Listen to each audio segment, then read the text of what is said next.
So we're just gonna put a few new straps on this stand here. This bottom one's been, looks like a little bit neglected. I hate to say it, but that's why we come in here every year and we double check them just to make sure before anybody gets in the stand that we got another layer of protection for you. And while I go up, you can see I got my harness on, so you know I can keep myself safe if I do end up falling, especially in these lock-ons like this.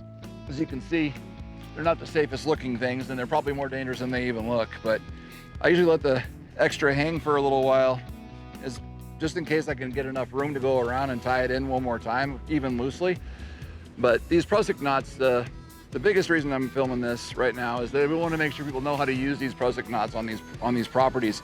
First things first, if this isn't on your stand when you get here, somebody either took it, somebody might have forgotten it, which I highly doubt. But if there isn't one of these, there's another reason for it. And the number one thing you should do when you don't have one of these is don't go up in the tree. As you can hear, it's plenty windy out here, and we get these cottonwoods rocking on these trees. That bark eats away at these straps just a little bit at a time, and over the course of a couple of years with some sun bleaching and rot from the weather, it doesn't take much to make them pop. So we add a new strap every year and make sure that these are all intact, so that when you get here, you can hook your carabiner into it. Now this one already has a carabiner on it.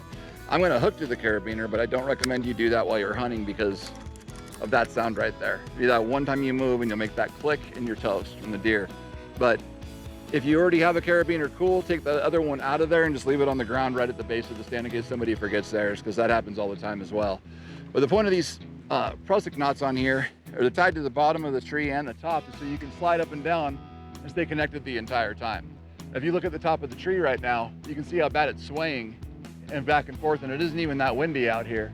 So this whole tree is moving a couple, 3 or 4 inches, and this isn't even windy. So that's why you got to wear these carabiners and wear a harness on your back, because if that stand and that equipment fails while you're up here, you're going to figure out how good your health insurance is, and we don't need to figure that out. Nobody wants to be in the hospital or worse. But the key also in using these safety harnesses is that you, I mean, not the key, but the one of the most important things you can and can't do, if you make it's your option, is to take this thing off when you get to the top of the tree and then just be relaxed and free. Don't take it off. Put it up behind you as far as it'll go, and you can sit down and it's just a little bit tight.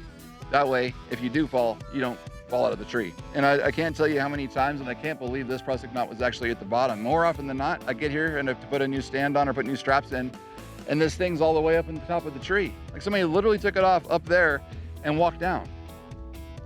No one's ever explained why they did that, but I just can't see that being any sort of common sense. There's no point to risking your back when you can walk down with the knot and keep things safe. This equipment doesn't even cost a lot. It's like $20 for a rope, maybe 40, whatever it is. It's not worth the risk. These straps are a few dollars each.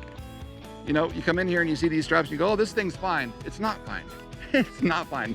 Add another $3 strap so you can bolster your confidence going into the stand that you're not gonna have an accident. And if something does fail, that you've got your ass covered.